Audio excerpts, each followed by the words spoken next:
Okay, hello everyone. We are about to begin the presentation. Today's presentation is going to be with our guest, Professor Maurice Dusseault, a all-known face in our faculty and in our geotechnical center. So for today's presentation, we have the subsurface energy storage geomechanics as a topic. So the energy transition to renewable sources, wind and solar, can benefit greatly from subsurface energy storage. Scalable with small footprints and environmental burden, these methods with geomechanics and disciplines such as oil and gas engineering, heat transfer, and hydrology. The main options include compressed air in cavities, wellbores and aquifers, seasonal low-grade thermal storage in rocks, pumped hydro energy storage, and subsurface renewable fuel storage. Subsurface energy storage projects involve pressure and temperature limits analysis, heat recovery and use, pen storage and surface pen powerhouse design, cover integrity, seal quality, thermomechanic chemical couple modeling, and in many cases, more conventional rock mechanics assessment and design. Massive subsurface storage is vital for energy systems to cope with variables and irregular renewable heat and electrical production. Subsurface storage provides great security, safety, environmental protection, and lower unit costs than alternative surface methods. Issues such as stress, pressure, and temperature changes are managed through quality geomechanic designs to assure decades of trouble-free operation, smooth the path to truly sustainable energy provide system. So for today, as I mentioned, we have the honor to have in our center Professor Maurice Dusseault, who is a professor of engineering geology at the University of Waterloo, carry out research in petroleum geomechanics, in drilling, hydraulic fracturing, reservoir geomechanics, and is a world expert on new production methods, deep waste sequestration in sedimentary basins, and reservoir geomechanics. Professor Dusseault is a registered professional engineer in Alberta and Ontario, and he frequently works with government, industry as an advisor and instructor. Finally, and just to mention, Professor Dusseault is like my rock star in geomechanics. So I'm very happy to have him in our seminar today. So Professor Dusseault, welcome, and the podium is yours. Thank you very much. As most of you know, I am a graduate of the University of Alberta in civil engineering back many decades ago. So I'm going to talk about energy storage today in the subsurface. And I have probably far too many slides. So you'll please forgive me if I go a little bit rapidly sometime. I can make my slides available in PDF form, and you may go through them at your own leisure at a later time. So I'll try to hit the highlights of this subject today. So let's see if I can, there we go. So why do we want to go into the subsurface? Well, first of all, in order to facilitate the energy transition, we're going to have to implement a great deal of energy storage because the renewable sources that we are going to access, such as wave power, tidal, but of course dominantly wind and solar, they're variable, they're irregular, or they're ill-timed. Proper storage can solve all of these problems. It can smooth the irregularities. It can handle mismatches in the demand and supply. It can give you reserves and what we call load following services in the electric grid industry. In other words, when the demand ramps up or ramps down, you have to have rapid response with many, many megawatts of power. And it also provides stability through frequency control. Our grids operate at 60 hertz, and being very precise at that frequency is essential. But subsurface energy storage itself provides you with some additional advantages, including security against vandalism or sabotage. It's very difficult to destroy a subsurface facility. It's a safe process. It doesn't, these methods that I'll talk about do not involve, toxic chemicals and massive amounts of waste. Generally small surface footprint because most of the system is below the ground. Low environmental impact, and of course our goal is to reduce emissions to net zero by 2050, and energy storage is a key factor. So in order to understand energy storage, we have to understand the demand for electrical power. So here on this graph, I'm plotting energy need versus time. And of course, we have baseload. Baseload, nuclear and traditionally coal-fired power plants. And people are talking about small modular reactors, and that is to provide baseload. So I'm just assuming here that baseload is relatively constant over the period of a day. But the demand is not. The demand is much higher during the day, much lower at night, depending upon the time of year, of course.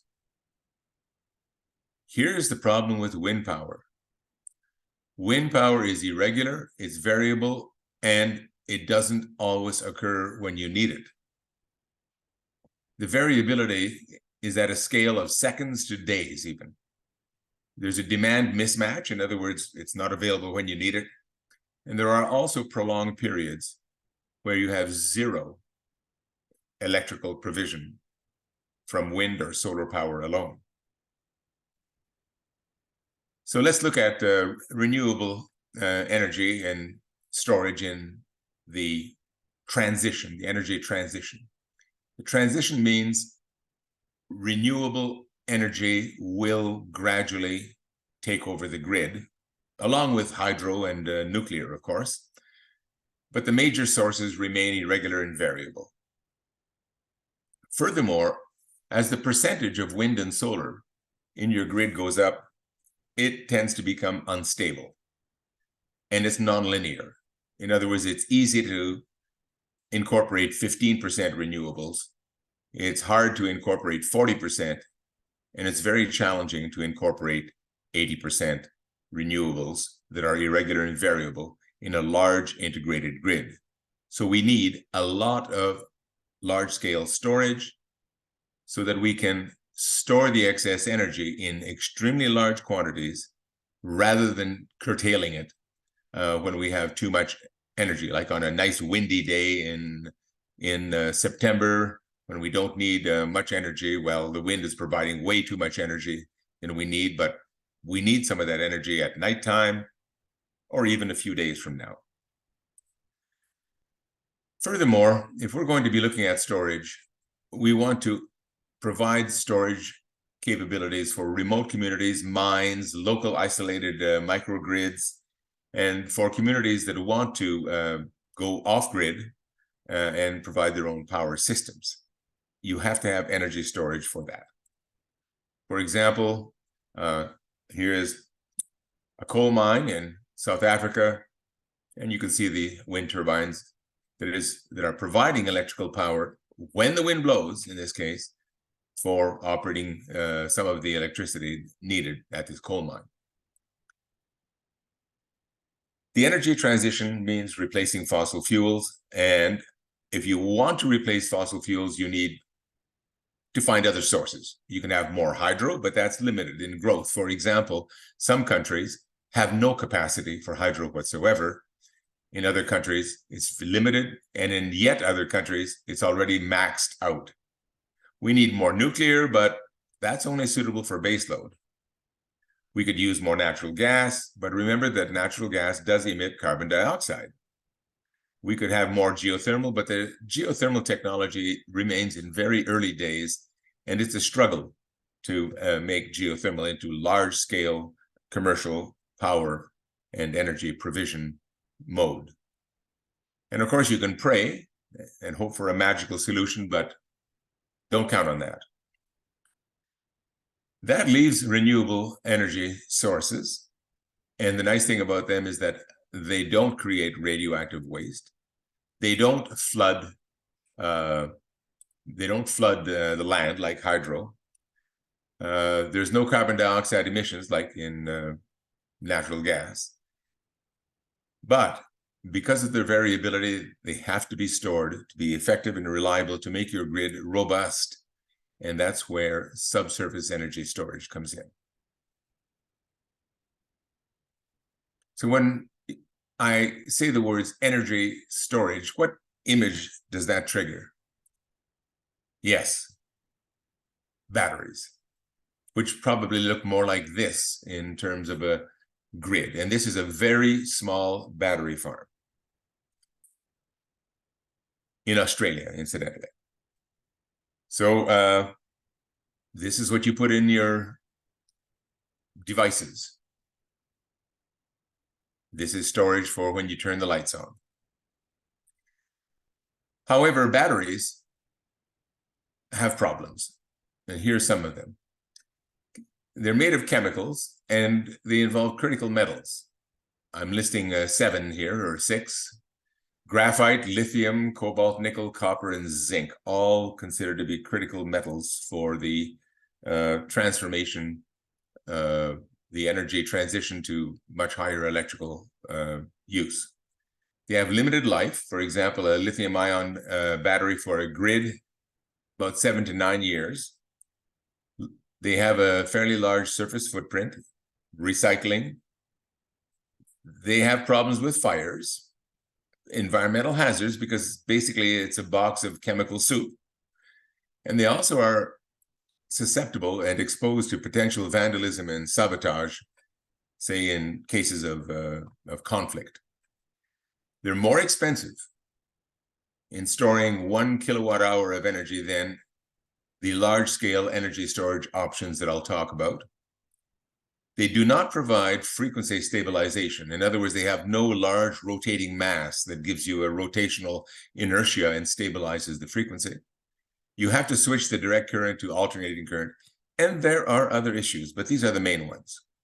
This is an example of a lithium-ion battery factory that burned up in Germany a few years ago. Here's the major options for subsurface energy storage. We can store green fuels, okay? Biodiesel, hydrogen, ammonia. We can tap the thermal energy in the earth in various ways. We can store energy mechanically as compressed air, or mechanically as pumped hydro, or mechanically as a great big weight. And there's some other methods that are less likely to be important, but here's just a little example of a great big weight. And as that weight drops, it runs an electrical generator, creating electricity.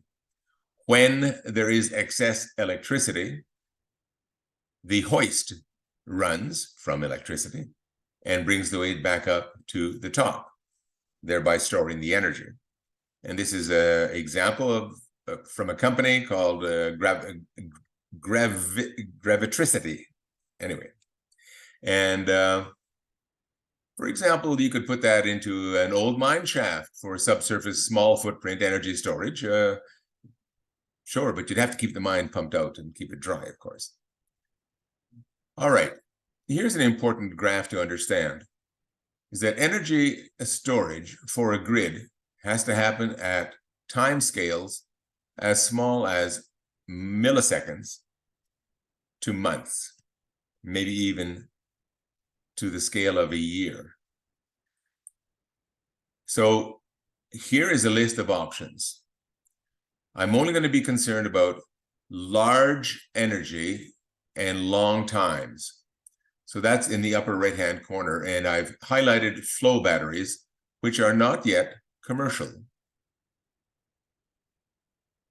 Hydro, hydroelectric power and pumped hydro.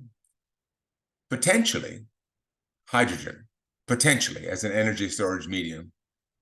And compressed air energy storage, CAES. I didn't include geothermal here, but we can also store heat in geothermal repositories. So that might be called a heat battery, and we'll talk about that later. And all of these different heat storage methods have positive factors and negative factors, such as response time, environmental impact, etc. The next graph to understand is a very well-known graph that plots the volume energy density in megajoules per liter and the mass energy density in megajoules per kilogram. So let's compare some substances and some storage methods. Here are diesel and gasoline. They have a very good energy density, both volumetrically and by mass. And that's why they are wonderful fuels to put in vehicles. Now, methane, and we have methane vehicles, is much more challenging to put in vehicles. It has a slightly higher energy density by mass than diesel or gasoline because it has more hydrogen, but it suffers from the need to be compressed. So it occupies a much, much larger volume than diesel or gasoline for the same amount of energy. We all understand that alcohol is added to our gasoline. Well, if you look here, you'll see that alcohol has a substantially lower energy density, both by volume and by mass. There's methanol, and there's ammonia. I put ammonia on here because ammonia is suggested to be a vehicle for energy storage of hydrogen. Now let's look at energy storage techniques. Pumped hydro, compressed air energy, battery energy storage systems, and heat storage. There's the problem. They all have a low volume energy density, and they have also a low mass energy density. They are over on the lower left-hand side of this plot, except for one, and that's on the right-hand side, and that's hydrogen.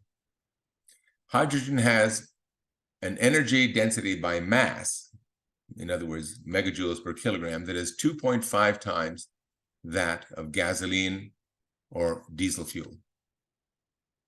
However, the big problem for us is that hydrogen is extremely incompressible.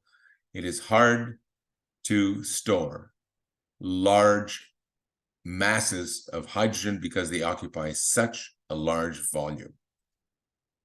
Now, these are the standard methods that we are considering, like pumped hydro, etc.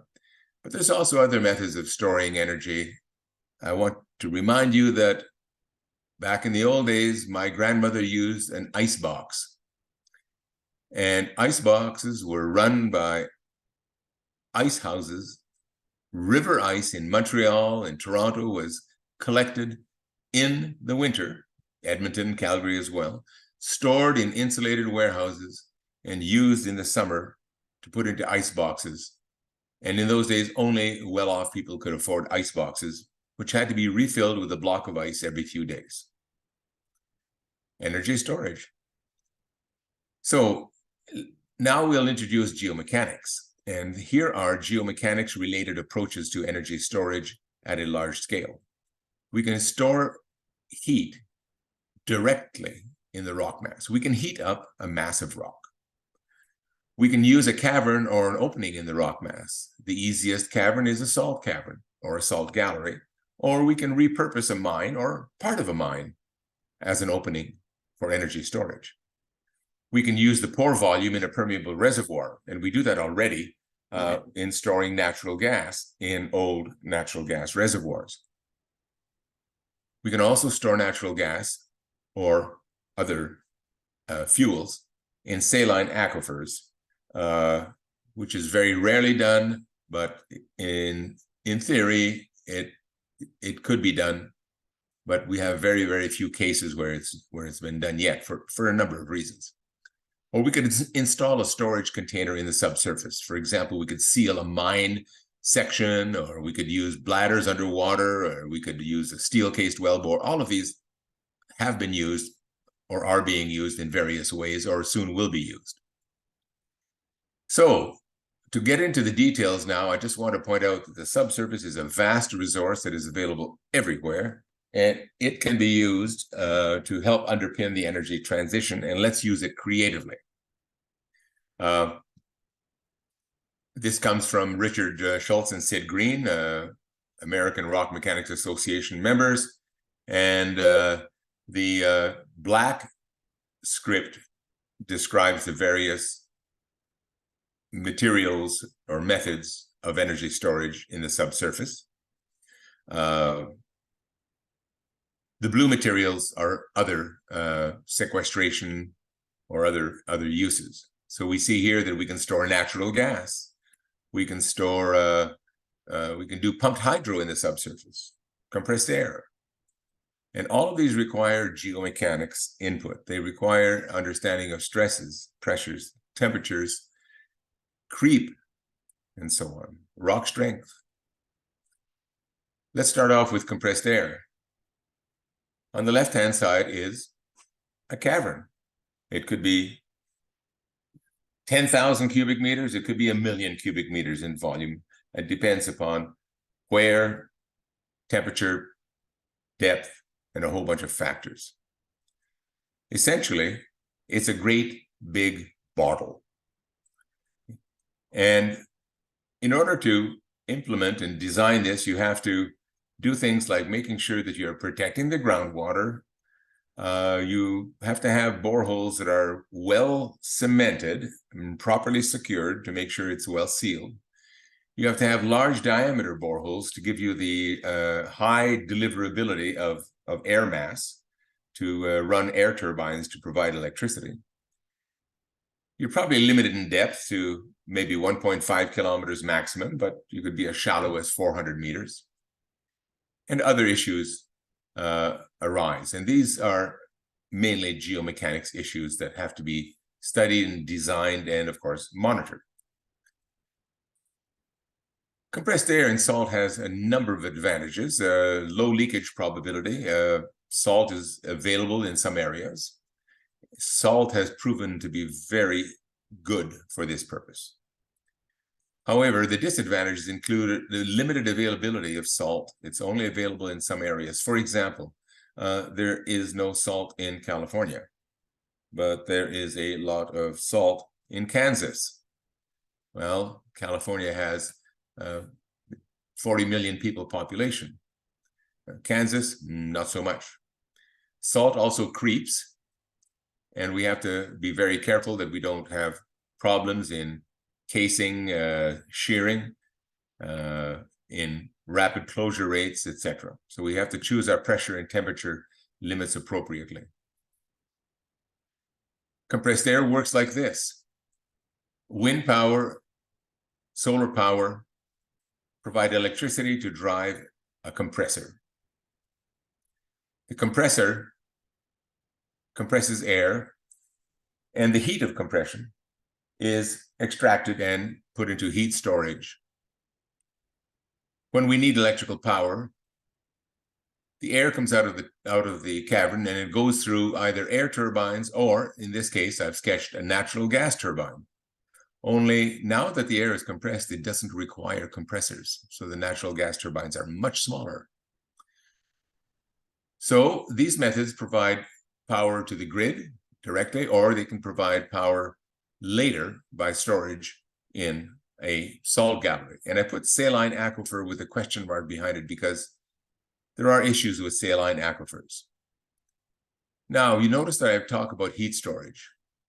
If you do not store any of the heat, if you just spill the heat, we call that diabatic. And the efficiency of the cycle is 50%, 52 maybe, 53. But if we store the heat somehow and then recover it to heat the air going into the turbines, the efficiency goes up to 70, 72, 73%.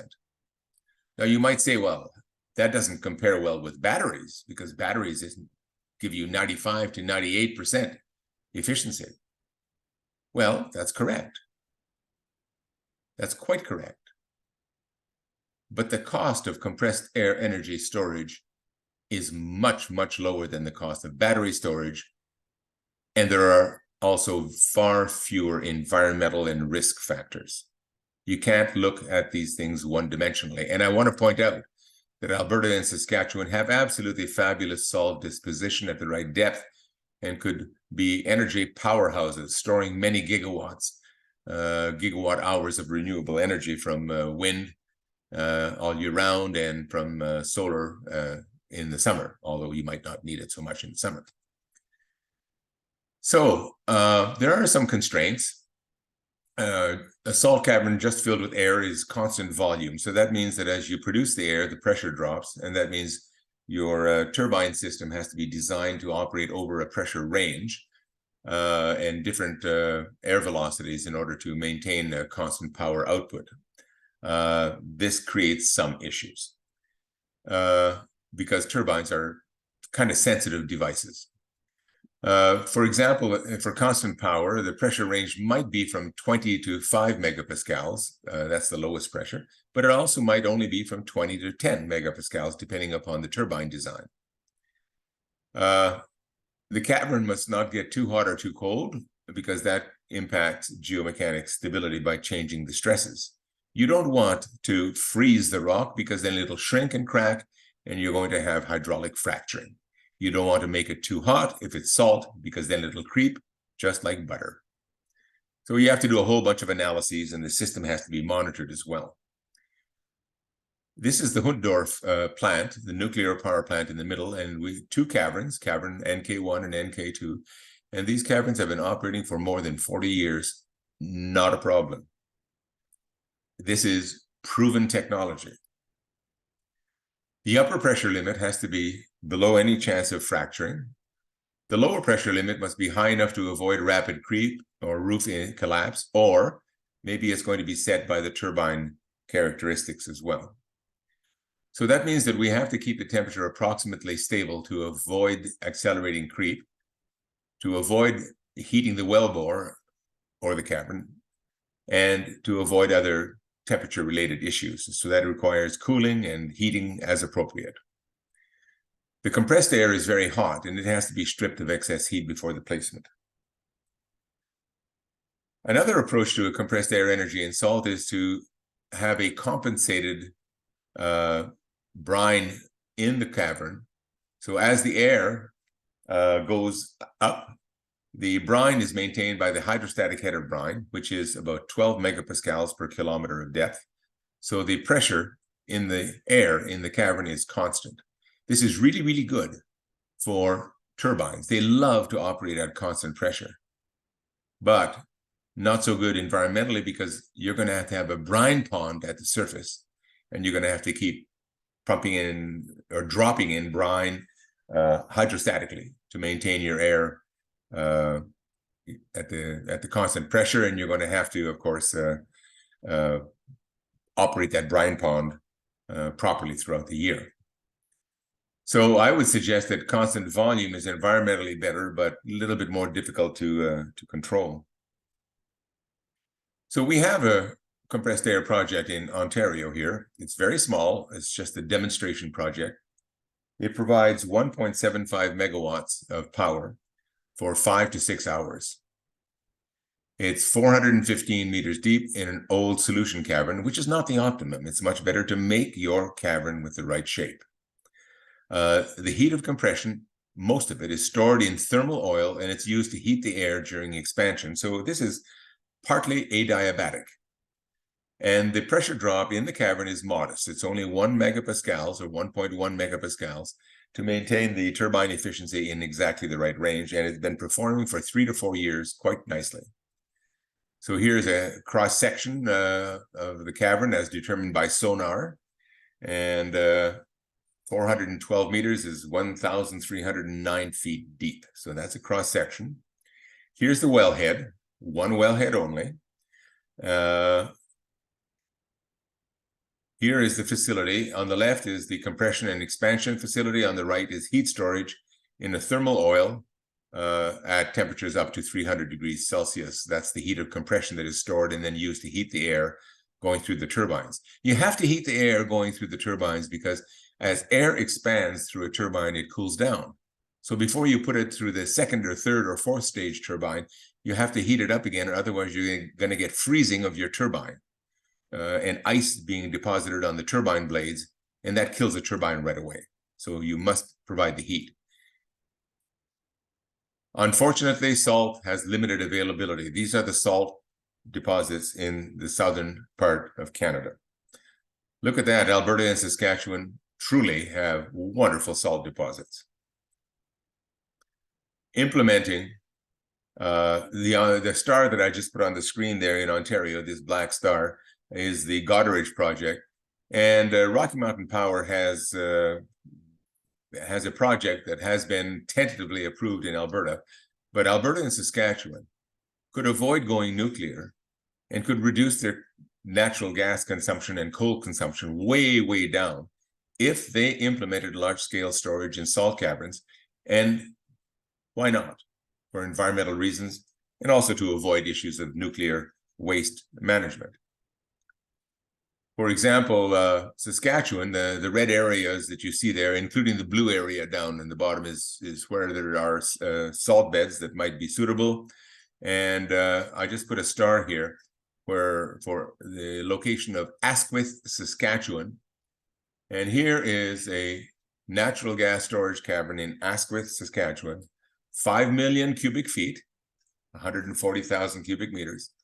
And I remind you that you can have many of these caverns. For example, if you had 20 of these caverns spaced 150 meters apart each, in an array, you could store gigawatt hours, many gigawatt hours of energy. Aquifer storage problems, moisture management, energy losses in the porous media, power levels and mass flux. These present singular problems for aquifer compressed air energy storage, but it has been and continues to be investigated, because areas that do not have salt will perhaps have suitable aquifers at a suitable depth. All right, so a cavern is a huge scale. Let's go down to a much smaller and manageable scale that might be of singular interest in Alberta and Saskatchewan, where the oil and gas industry and drilling are very well understood.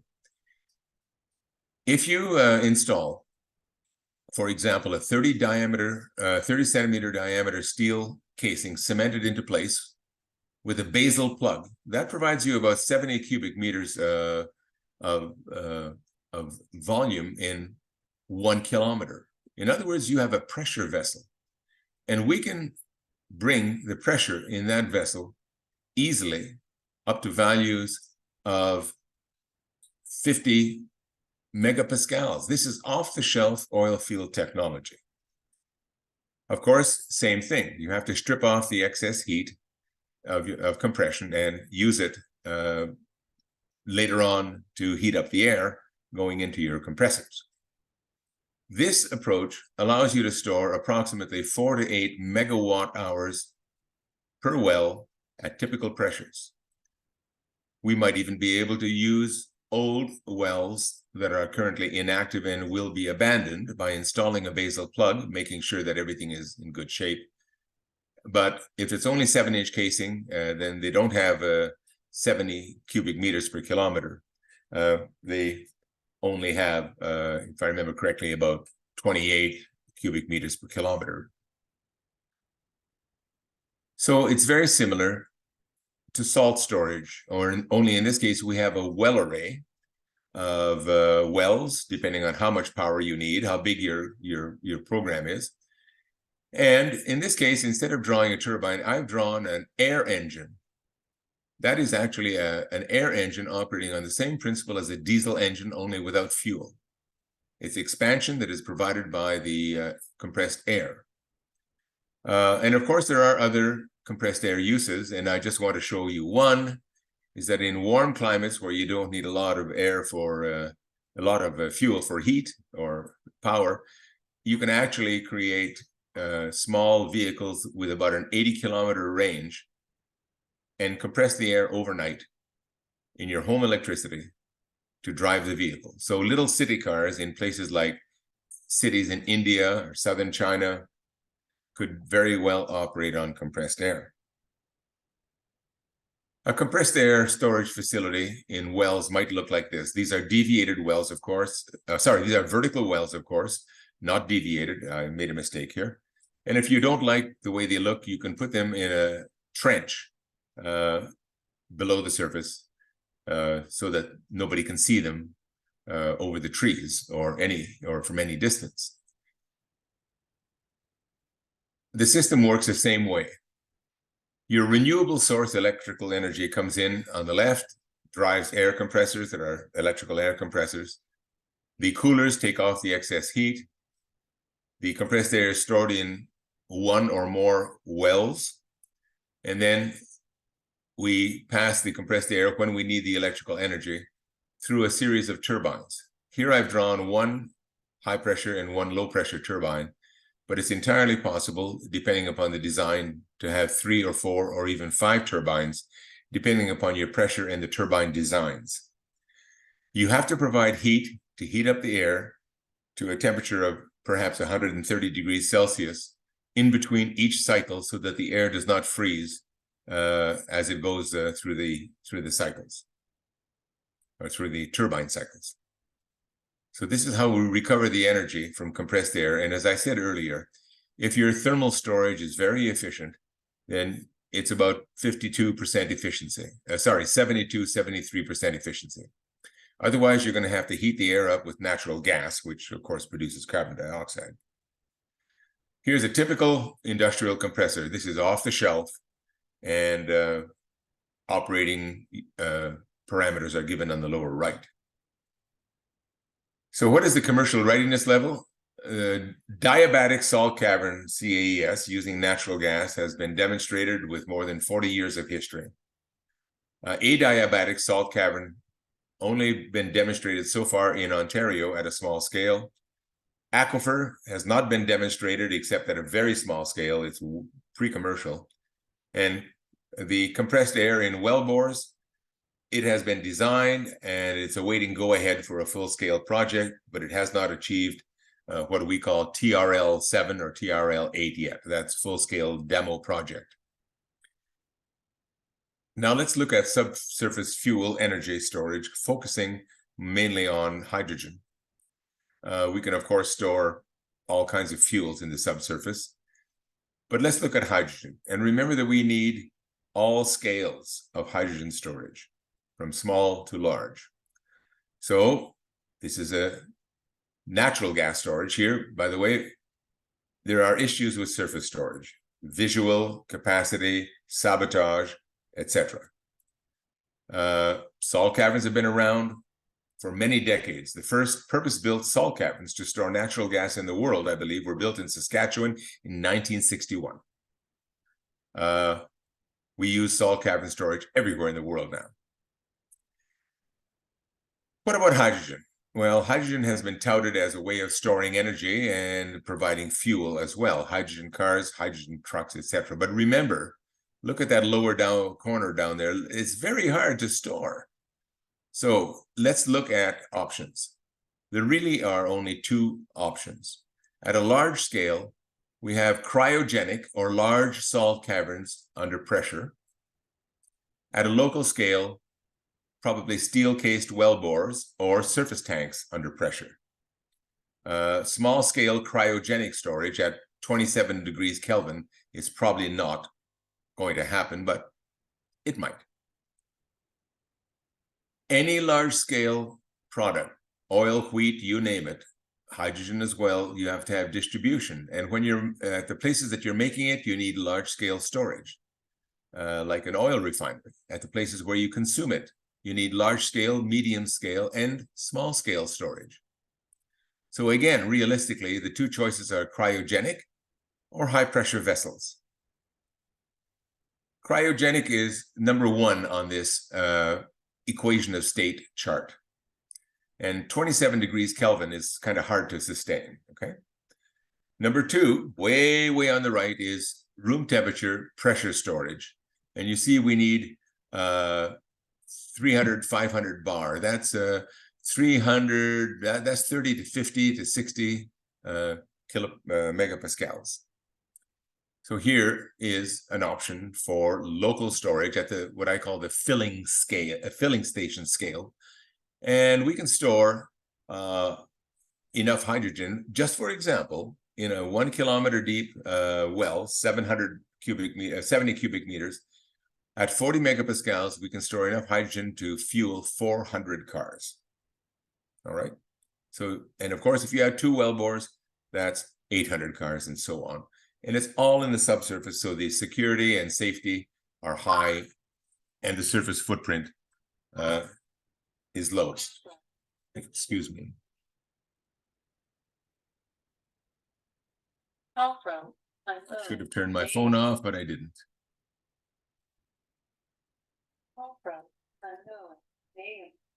Okay, so hydrogen is a good fuel, and here's a way that we can use compressed air and compressed hydrogen to create a really effective electrical power generating system.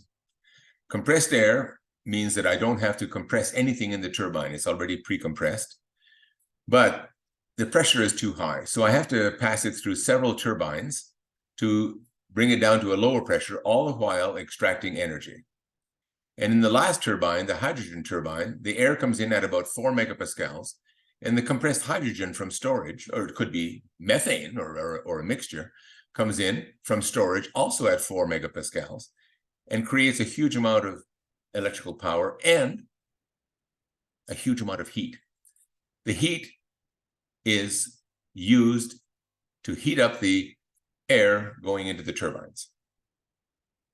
This energy cycle, and of course this is just a very simple representation of it, is a huge potential electrical energy generating system. And it's basically renewable energy. Hydrogen from electricity, compressed air from wind and solar. So this is not off the shelf yet, but it will eventually happen. So I just want to remind you of the need for different scales. On the right-hand side, that might be hydrogen for a local community. Next to it is a wellbore, which can give you 50 or 80 or more megawatt hours. Oh, gee, I forget the number anymore. A couple of hundred, I guess. The world's largest cryogenic tank is shown to the left of that. And of course, even at a larger scale are salt caverns. So scale is important depending upon your use. But if you have a distribution system, you have to have different scales of storage. Pumped hydro, well, this is just a hydro dam, right? So it depends upon geography and maybe on geology. This is one of the world's largest pumped hydro facilities in Niagara Falls, close to Niagara Falls in Ontario, in Canada. And it's 80 megawatt capacity for many hours. And you can see the upper reservoir, and of course the lower reservoir is the Niagara River down below. So there are advantages, there are disadvantages. Let's look at underground aspects. An underground aspect, geomechanics, involves perhaps penstocks, underground generating station, and these are, again, geomechanics issues. However, we can also repurpose inactive mines or mines that are going to be flooded by repurposing them with an upper reservoir at the ground surface and pump water into and out of the mine using a powerhouse down at the mine level to generate power and to pump the water up and down. We can also repurpose existing hydro sites by installing pumping capacity elsewhere based upon renewable energy. So the renewable energy is always pumping water up from below to store it high up. The efficiency of pumped hydro is about 85%. But there's always opposition. TC Energy is studying a pumped hydro site in Ontario, and of course the local residents are opposing it. That's quite normal. So that also means that you, as engineers, have to be very smart, very good, very honest, transparent. You have to respect people's opinions, and you have to engage with them and talk with them. And engineers are not well educated in those aspects, I dare say. We could do better. Okay, so here's some technical readiness issues. It's a fully commercial technology, and you can do it at very large scale, all the way down to smaller scale. Okay, converting abandoned deep mines is close to being done at a demonstration scale now, but there are geographic challenges for pumped hydro. The final one is thermal energy storage. So when you think of thermal energy storage, you think of heat, but I remind you that ice or cold is also a form of storing thermal energy. If you can store cold in the ground, you can use it in the hot summers. Here's a problem for using hot fluids, like in Alberta. If you're going to generate electricity from the organic Rankine cycle for hot fluids, let's say 130 degrees Celsius, you're only going to get out an efficiency of about 12–13%. It's a very low efficiency. It's much better to use the heat directly, but our subdivisions are not suitable for that. We don't design homes to use district heating. We should change. Here is your organic Rankine cycle, a wonderful little plant in the Azores Islands in the middle of the Atlantic, and where they have volcanoes. And you can see those great big fans up at the top. Those great big fans are spilling the heat.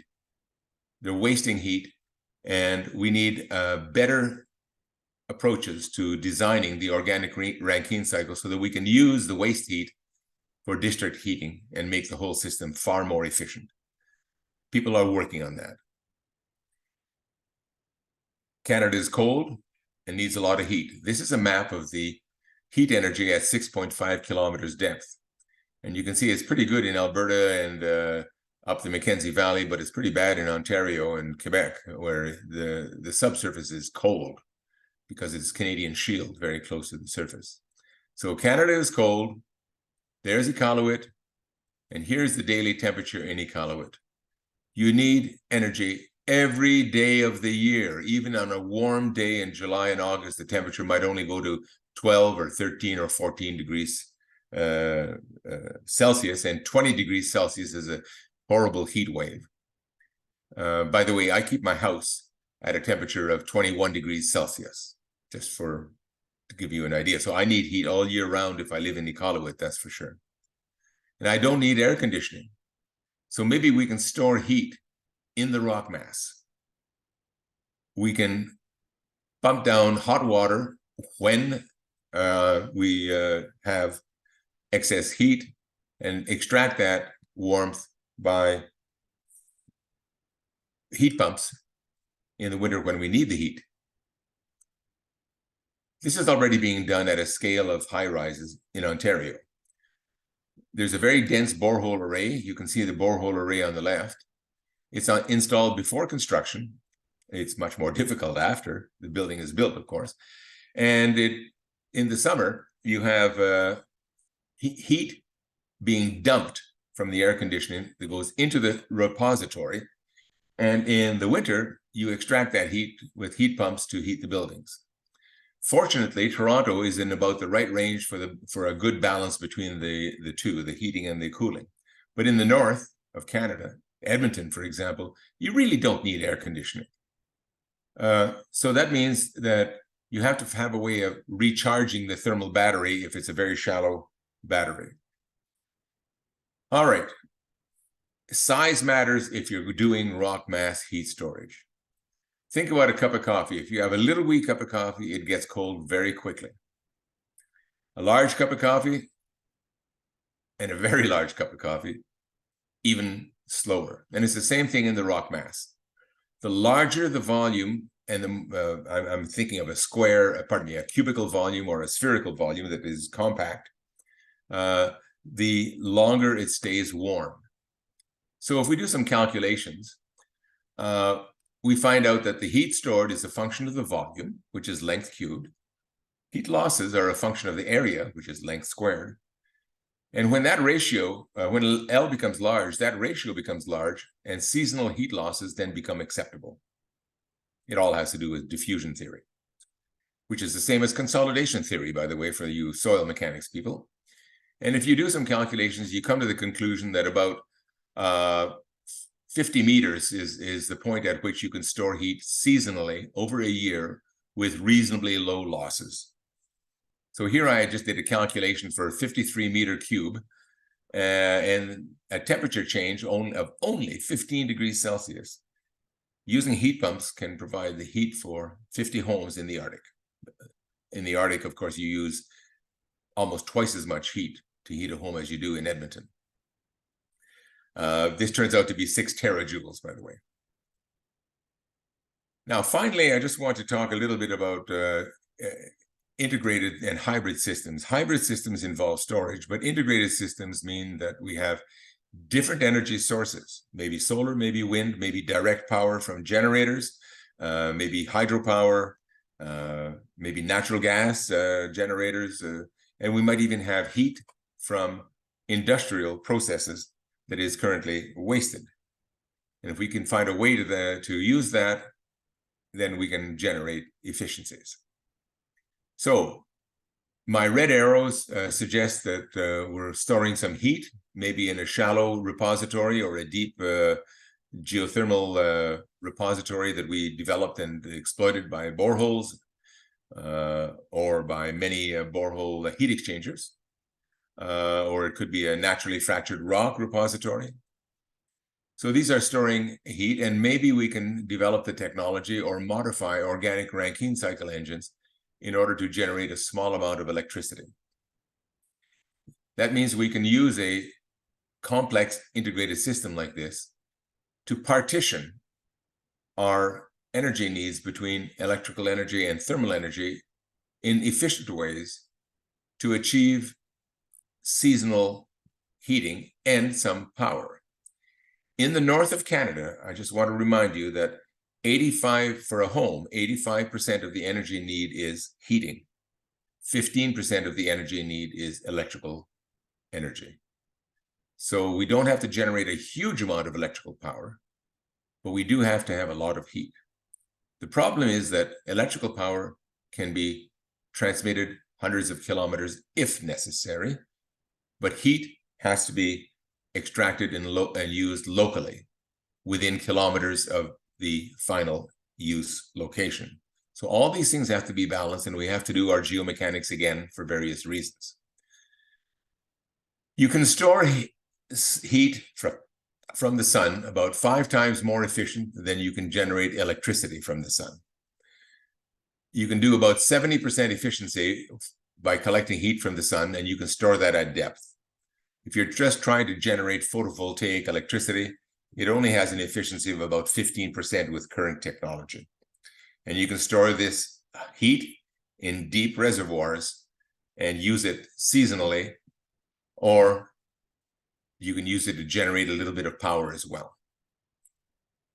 Now, we've seen recently in the United States, companies that are advocating storing heat from thermal collectors at huge temperatures. People are talking about 250 degrees Celsius. Well, if you're going to store that kind of temperatures, those kind of temperatures in a rock mass, then you had better be very, very well engineered, trust me, because you're going to have thermal cracking, you're going to have fluid escape, you're going to have induced seismicity, and you're going to have wellbore shear. And if I had more time, I would show you how each of those develop if you have a very large thermal contrast that drives thermoelastic expansion and stress redistribution. So my opinion on heat storage is that we can do modest storage, 20 to 50 degrees Celsius with seasonal recharging, and we can handle all of the geomechanics and fluid flow issues. But for very high temperature cycling, no, I don't think we will be able to handle the huge impacts. They may be unmanageable, but I reserve the right to change my mind if new technology is developed. We need new designs for electrical generation from heat. The current organic Rankine cycle systems that are in wide use are maybe not that suitable. People are storing heat already. This is an example of a surface tank in Austria with 50,000 cubic meters of sand, I believe, or bricks, I think it's sand, where they store heat, waste heat, and then they use it for district heating. But it's not seasonal because the volume is not large enough. And of course, naturally fractured rocks present their own challenges in terms of storage of heat. But remember that Canada is underlain by granite, either at the surface or at depth over the majority of its area. All right, the last 3 slides. Big geomechanics issues with subsurface energy storage. Salt cavern stability, vertical cavern or horizontal galleries, roof shape and span, closure, creep, volume, underground pumped hydro design, powerhouses, penstocks, management, temperature effects and temperature limits for heat storage, thermoelastic behavior, creep acceleration in salt, flow short-circuiting in advective flow in fractured rocks. These are all important issues. Permeability changes with stress changes in fractured rock masses. Wellbore design for storing fluids or accessing caverns and reservoirs at a large scale. And we also have to work hard to come up with reasonable limits, cavern pressure limits, storage at low temperatures. We're not going to use the subsurface for cryogenic storage, because if we lower the temperature in a rock mass, it shrinks thermoelastically and fractures open up. This was tried in France a generation ago, and they gave up on it. Induced seismicity risks, we have to understand those and learn how to manage them better. And of course, in most of our subsurface energy storage methods, we have to do thermo-hydromechanical modeling and monitoring to manage risk and reduce risk and manage the project. So these are great challenges, and there's a great need for good engineering in all of these, in most of these approaches. There is a technical committee for underground storage and utilization in the American Rock Mechanics Association. Get involved if you're interested. And don't be afraid to look at new technology. There is a resistance to new technology. We've got to study them, discard the ones that don't work, and be very bloody-minded about the ones that do work. I'm done, and I'm going to open any questions that people want to ask. Of course, I know that many of you will be leaving, but if anyone wants to ask any questions, I'd be happy to try to answer the questions. Okay. Thank you very much, Dr. Dusseault, for the great presentation. We have time for maybe 1-2 questions. So let me see who raised their hand. Okay, Athena, can you please make your question?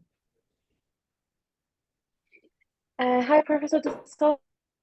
Thank you very much for your presentation. I have questions about the salt caverns. So what you mentioned is that in Alberta and in Saskatchewan, we have salt caverns, and we could use them for storage.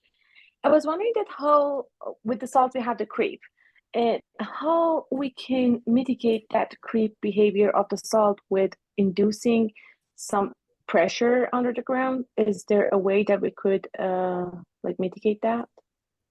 Yes. First of all, remember that creep is a function of temperature and of stress. So if we are very deep, like 3 kilometers deep, the stresses are so high. The stresses are so high that we would have to keep the pressure inside the cavern close to the hydrostatic pressure. And the temperatures are also very high. So earlier I said that salt is probably suitable within a range of 400 to 1,500 meters depth.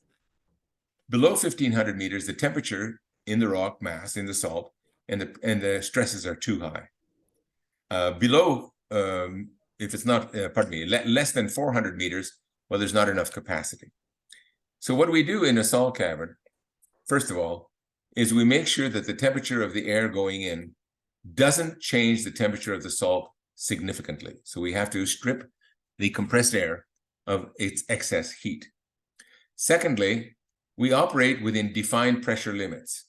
So for example, a cavern at 1 kilometer depth, let's just say 1 kilometer depth, where the temperature is, say, 35 degrees Celsius or 30 degrees Celsius, we're going to try to maintain the temperature about the same. It's going to go up and down with cycles, but we're going to monitor that, and we're going to try to keep it relatively constant. We can do that. But we're going to have pressure limits. The upper pressure limit will be set by the regulatory authority in order to avoid hydraulic fracturing of the salt and the escape of the air. So at 1 kilometer deep, 20 megapascals might be the regulatory limit. The lower limit depends upon your assessment of the creep potential and maybe your turbine design. So if you're in a cold area, like Northern Alberta, Cold Lake area, you might go down to as low a pressure as 5 megapascals. But if you're in an area where the ground temperature is much higher and creep is higher, your lower temperature might be limited to 8 megapascals. Now, we know we can do that because we've been doing it in Germany for 40 years. So these caverns can retain their stability for many, many decades, and they don't run out like a battery, right? And they're environmentally very safe. We don't have any noxious chemicals or any explosive chemicals or any explosive fuels. But you're quite right. We have to understand creep and design our cavern pressure limits, our depth, etc., and temperature limits in order to keep the cavern so that the closure rate is less than, let's say, 1% or 0.5% per year. Fortunately, in Canada, that's not a problem. Thank you very much. Okay, guess we have other question from Herges. Oh, yeah. Thank you so much, Dr. Maurice. Herges here from the other side of North Dakota. My question is about in the energy storage, we have to inject water or fluid, but in these cases, in cycles, no, 6 months or 3 months each month, and then or 2 months in different cycles. That will affect, as you said, that it will affect the wellbore of the wells. What is the best consideration?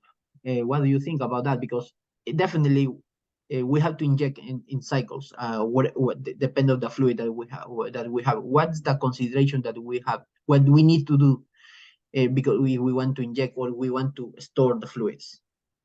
Sí, una pregunta más interesante. Thank you. It's a very good question. Thank you. Dr. Dusseault, I'm sorry to interrupt. I want to add to that question because my question was in the same line. Any thoughts about the fatigue of the material? It could be the fatigue of the salt cavity in those cycling events. Well, there's nothing that you can do to line the salt cavern or to create a huge cavern in another material easily. Salt is a very unique material. So you have to deal with the salt as it is. That's one point. But here's something that I failed to mention. If you have a very expensive storage method, you have to use it a lot. Let me give you a simple example. Suppose, Danielle, that you're going to start a taxi company. So you buy a good Mercedes-Benz because you know that they're very reliable and they're going to last for 500,000 kilometers, right? And then you say, oh, I'm going to take care of it. I'm only going to use it once a week. Well, you're going to go broke because that Mercedes-Benz cost you $80,000. You have to use the taxi as much as you can. In fact, Danielle, you're going to hire another driver or maybe 2 other drivers to keep that Mercedes-Benz on the road because the capital cost was very high. And you have to have many, many, many cycles to make money. That's the problem with batteries. The capital cost of batteries is extremely high. So you have to use them many times many times. Now, people are talking about a breakthrough recently on batteries with a 4-hour storage time on average can be done commercially. Well, 4 hours is not enough, Daniel. We need 40 hours. We need 10 hours. We need 3 days. So let's move on to compressed air. The capital expenditure on compressed air is large, but I can also store a huge amount of energy in a salt cavern and quite a bit in a well bore, especially if I have repurposed an old well bore for storage of compressed air. And remember, Alberta has several 100,000 well bores. So the cost of storage, with cycling, let's say every day or every 2 days instead of every 2 hours, the cost of storage is, still less than the cost of storage in batteries. In other words, because the capital cost for the amount of energy stored is much lower than batteries, I can cycle them over longer times, and that helps me in the grid.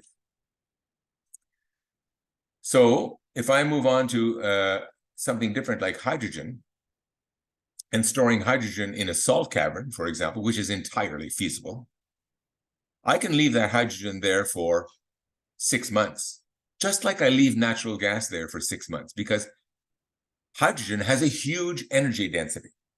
It's got 50 times or 40 times more energy per cubic meter in a salt cavern than compressed air. So I can store that hydrogen for 6 months if I have to, and still make money. Compressed air, not so much. We think of compressed air as being a storage technique for several hours to several days, perhaps as much as a week. But once you get to be more than a week per cycle, then your capital costs start to kill you because you paid good money to build those facilities. Heat is different. Again, heat, capital cost is high, but the need for heat in the right communities is also high. So if I can store a lot of heat, like heating 50 homes throughout the year, that's a lot of terajoules. And if I can store that in a rock mass fairly economically, well, heat gives you the possibility of seasonal storage. And especially in Canada, we are learning that we can store heat relatively economically with extremely cheap drilling in surface or shallow repositories.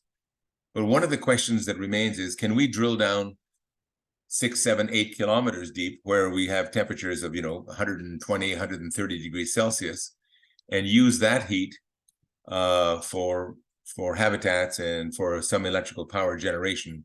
And the answer to that question is not clear yet. We do have geothermal energy just starting off with fluids in the Western Canada Sedimentary Basin, but in igneous rock, we have to drill much, much deeper, and the rock is much harder to drill. So that presents us with challenges. But remember, in the far north, what's the alternative? Diesel fuel shipped in from Quebec City or Edmonton. In the far north, diesel fuel results in electrical energy provision $1 per kilowatt hour. That's 10 times what it costs in Alberta. And in the far north, it could be $2 per kilowatt hour.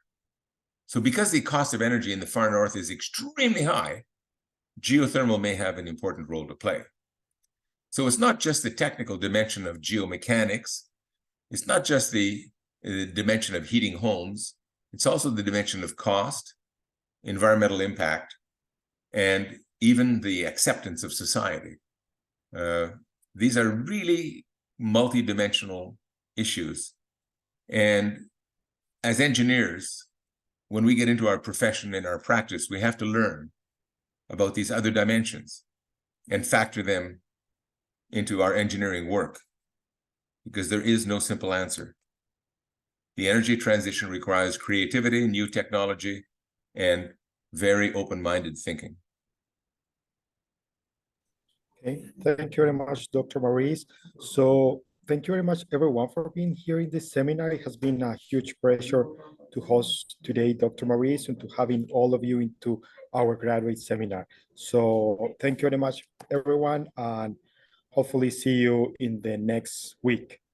Thank you, and I will make my presentation available to Danielle as a PDF. If anyone would like to get a copy, I'm sure that he can provide it. Perfect. Yeah, for sure, Dr. Maurice. Okay, thank you very much. Take care.